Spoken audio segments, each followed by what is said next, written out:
Hello, everyone.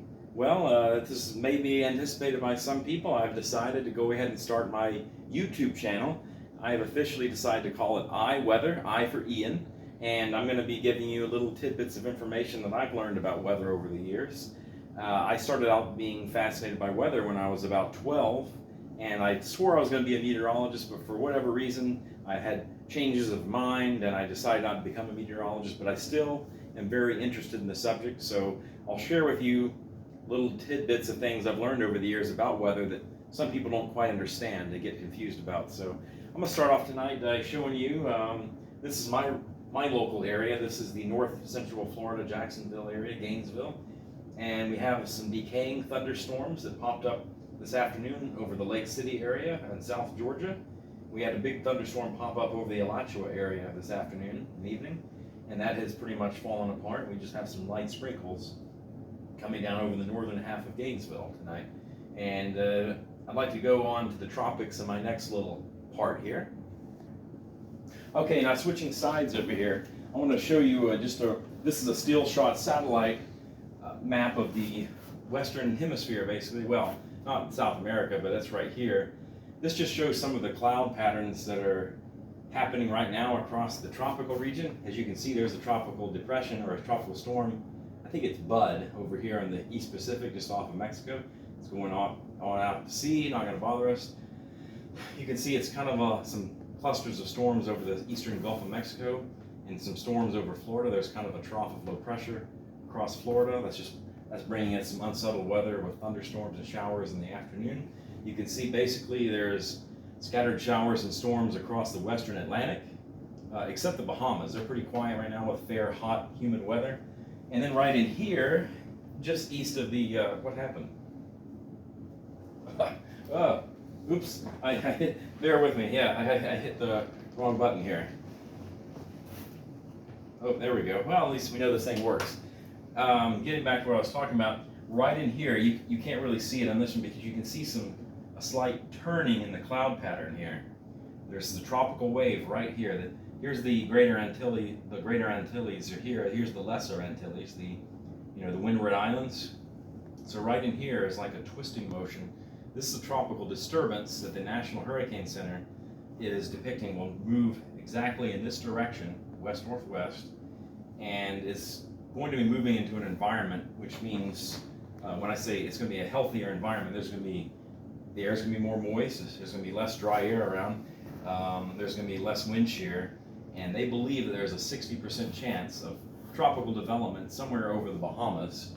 And the model guidance, which I'll show in a little bit, is depicting there's basically going to be a pretty persistent upper level trough in the jet stream, which is oriented like this. Here's the upper level wind belt, which we call the jet stream. It's coming across like this. And there's a trough in there. When that happens, it causes winds to come out of the south and southwest from the upper levels. And so when a hurricane or tropical storm is approaching Florida, they usually get deflected north and northeast out to sea.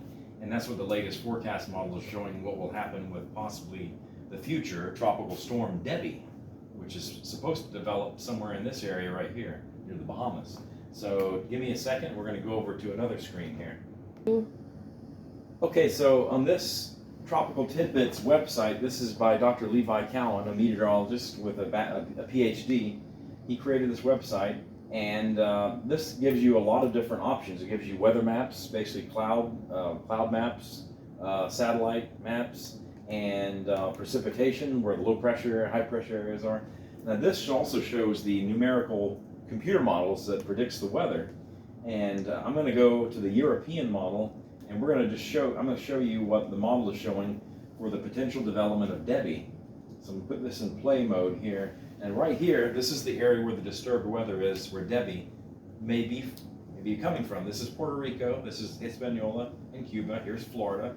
So you can see it's very disorganized, but some thunderstorm activity, rain is developing across this area. Something is trying to get organized, but it's having a hard time because probably there's still a lot of dry air in the area. Oh, here's a couple of low pressure areas just east of Miami.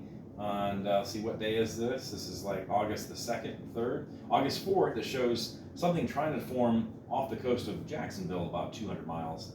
Kind of slowly makes its way north and then northeast, and then by August 6th, it's probably a tropical storm or a hurricane moving out to sea. So this is interesting. It looks like it struggles in the tropics, and then once it gets up to the latitude of South and North Carolina, it starts developing into what would be Tropical Storm Debby. So let me quickly stop this and go to another computer model. Okay, so let me show you another computer model. This is the CMC, which is the Canadian weather model. And right here, it's kind of the symbolism for the showers are more pixelated, more splotchy looking.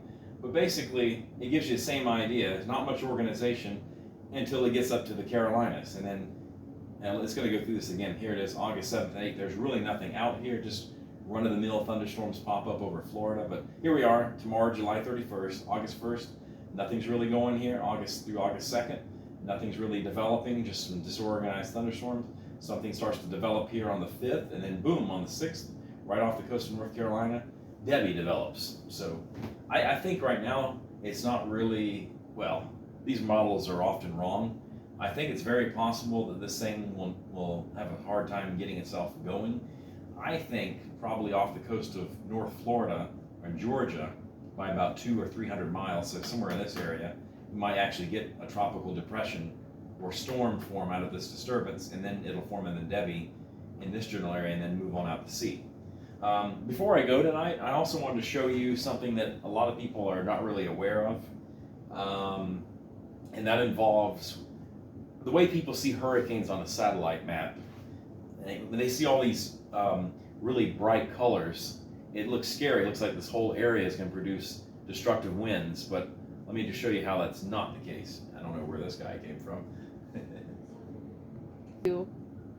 All right, just as I was saying before I go tonight, I wanted to point out something about hurricanes that some people don't realize.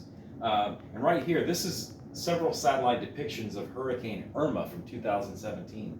This is a visible satellite image, and you can see very clearly there's an eye, and right around that is the eye wall. Here's another great picture of Irma as after it passed Puerto Rico and the island of Hispaniola, and it's moving its way towards northern Cuba. And then right here, this one here, let's click on this one and I'll show you something. A lot of people get freaked out when they see this mass of red and pink and yellows, and they assume that under all of this right here is hurricane force destructive winds, but that's not the case.